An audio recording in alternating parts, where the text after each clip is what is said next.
چې د یو مسلمان بې عزتي دې وکړه وی اگر که ته په اوچتو بنګلو کې مضبوطو دیوالونو کې د کور دننه به الله تعالی شرموي ولې مسلمان دې شرموي کله چې یو انسان مسلمان د ادم بچی د بل مسلمان بې عزتي وکړي د ده څه خیال دی چې د بې عزتي نه کېږي هلکه کېږي به که نه به کېږي جواب راکوئ خطیب ته جواب ورکولی شي چې د یو مسلمان بې عزتي دې وکړه د الله تعالی رسول فرمایي وی اگر که ته په اوچتو بنګلو کې مضبوطو دیوالونو کې د کور دننه به الله تعالی شرموي ولې مسلمان دې شرمولی ابن مسعود رضی الله عنه فرمایي خشیتو یریږمه د دې خبرې نه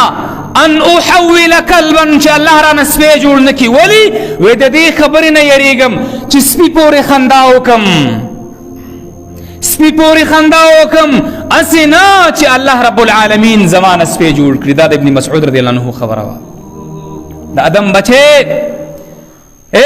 د پښتنې مور او د پلار نه پیدا عزتمنده عالمه ملا حجي ملکه ته چې کښېنې په حجره کې څه کوې د مولي صاحب چې کښېني څه کوي د عالم صاحب چې کښېني څه کوي حجي صاحبانو ته خو هسې هم لیسنس میلاو دی خو کوي غیبتونه اخو سپکوي د پښتون په تاریخ او په میړانه کې ما د دې خبرې نه بل څه ونه لیدل چې همیشه خپله درنه ویل او د بل یې سپکویل زموږ نیچر دی فطرت زموږ جوړ شوی دی فطرت داسې نه دی موږ جوړ کړی دی فطرت خو دین دی فطرت خو اسلام دی فطرت خو نیغه لاره ده خو ما او تا کې فرق دی ابو ذر رضی الله عنه حدیث د مسلم دی څه وایي یا عبادی انی حرمت الظلم علی نفسی ما په خپل ځان باندې ظلم حرام کړی دی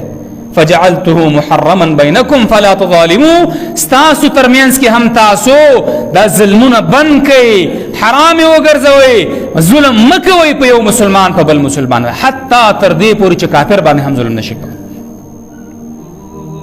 حتی تر دې پورې اسلام دومره ښکلی دین دی چې په دې کې د سپي د پیشو د څاروي د هر یو شي الله رب العالمین مقام او مرتبه ښودلی چې تکلیف ورته نه ور رسوي الا که هغې تاسو ته تکلیف در رسوي نو بیا هغه وجلی شي